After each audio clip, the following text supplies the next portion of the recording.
ಚೈತನ್ಯಂ ಶಾಶ್ವತಂ ಶಾಂತ ವ್ಯೋಮಾತೀತಂ ನಿರಂಜನಂ ನಾದಬಿಂದು ಕಲಾತೀತಂ ತಸ್ಮೈ ಶ್ರೀ ಗುರುವೇ ನಮಃ. ಆತ್ಮೀಯ ವೀಕ್ಷಕ ಬಂಧುಗಳಿಗೆ ಬಸವಣ್ಣ ದಕ್ಷ ಗುರುಜಿ ಮಾಡುವ ನಮಸ್ಕಾರಗಳು. ನವೆಂಬರ್ ತಿಂಗಳ ಮಿಥುನ ರಾಶಿ ಭವಿಷ್ಯ ತಿಳಿಯುವುದಕ್ಕೆ ಮೊದಲು ನಮ್ಮ ಚಾನಲನ್ನು ಸಬ್ಸ್ಕ್ರೈಬ್ ಮಾಡಿಕೊಳ್ಳಿ. ಹಾಗೆ ಪಕ್ಕದಲ್ಲಿ ಬರೋ ಬೆಲ್ ಬಟನ್ ಪ್ರೆಸ್ ಮಾಡಿ. ಹಾಗೆ ನಮಗೆ ಸಪೋರ್ಟ್ ಮಾಡಲು ಈ ವಿಡಿಯೋಗೆ ಒಂದು ಲೈಕ್ ಕೊಡಿ. ಮಿಥುನ ರಾಶಿಯವರಿಗೆ ಗುರುಬಲ ಅಕ್ಟೋಬರ್ 18ನೇ ತಾರೀಕಿನಿಂದ 2ನೇ ಮನೆಗೆ ಅಂದರೆ ಕಟಕ ರಾಶಿಗೆ ಪ್ರವೇಶವಾಗಿದೆ. ಮಿಥುನ ರಾಶಿಗೆ ತಾತ್ಕಾಲಿಕವಾಗಿ ಗುರುಬಲವಿದ್ದು ಗುರು ಕೇವಲ ಗುರುಬಲ ಕೊಡುತ್ತಾ ಇಲ್ಲ. ಗುರು ತನ್ನ ಉಚ್ಚ ಸ್ಥಾನಕ್ಕೆ ಬಂದಿರುತ್ತಾನೆ. ಗುರುವು ನಿಮಗೆ 100ಕ್ಕೆ 100ರಷ್ಟು ಫಲವನ್ನು ಕೊಡುತ್ತಾನೆ. ಈ ತಿಂಗಳು ಸೇರಿ ಮುಂದಿನ ತಿಂಗಳು 5ನೇ ತಾರೀಕಿಗೆ ಗುರು ಬಲ ಮುಗಿಯುತ್ತದೆ. ಮತ್ತೆ ಗುರುಬಲ ಬರಬೇಕಾದರೆ 2026 ಮೇ ತಿಂಗಳವರೆಗೆ ನೀವು ಕಾಯಬೇಕು. ಅದಾದ ಮೇಲೆ ಫುಲ್ ಟೈಮ್ ಗುರುಬಲ ಬರುತ್ತದೆ. ಅಲ್ಲಿಯವರೆಗೂ ಕಾಯಬೇಕು.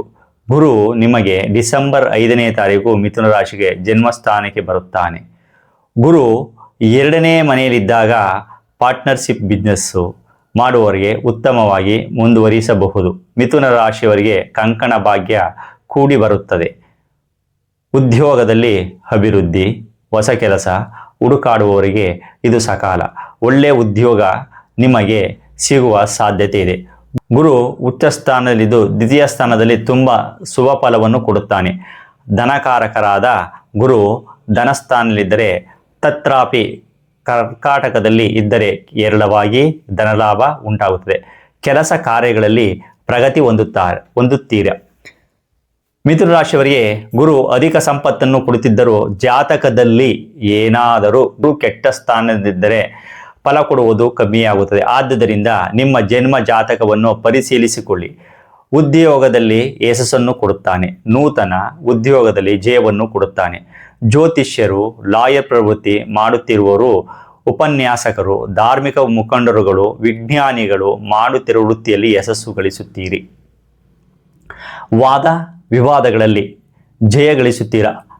ಕುಟುಂಬದಲ್ಲಿ ಹೆಂಡತಿ ಮಕ್ಕಳಿಂದ ಸಂತೋಷ ಉಂಟಾಗುತ್ತದೆ. ಮೃಷ್ಟಾನ್ನ ಭೋಜನ ಸವಿಯುತ್ತೀರಿ.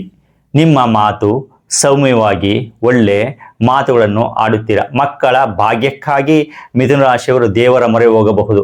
ಬೃಹಸ್ಪತಿಯು ಹಣದ ಅಧಿಪತಿ ಆಗಿರುವುದರಿಂದ ಹಣದರಿವು ಕೂಡ ಹರಿದು ಬರುತ್ತದೆ.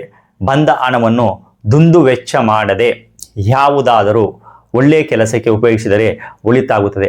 ಅಂಗಾರಕ ಗ್ರಹವು ಕೂಡ ತನ್ನ ಸ್ವಕ್ಷೇತ್ರದಲ್ಲಿ ಇರುವುದರಿಂದ ಗೃಹ ನಿರ್ಮಾಣ ಮತ್ತು ಭೂಮಿ ವ್ಯಾಪಾರ ರೈತಾಪಿ ವರ್ಗದವರಿಗೆ ವ್ಯವಸಾಯದಿಂದ ಅಧಿಕ ಲಾಭ ಕೊಡುತ್ತಾನೆ. ಗೃಹಕ್ಕೆ ಸಂಬಂಧಪಟ್ಟ ಕೆಲಸ ಕಾರ್ಯಗಳನ್ನು ಮಾಡಬಹುದು.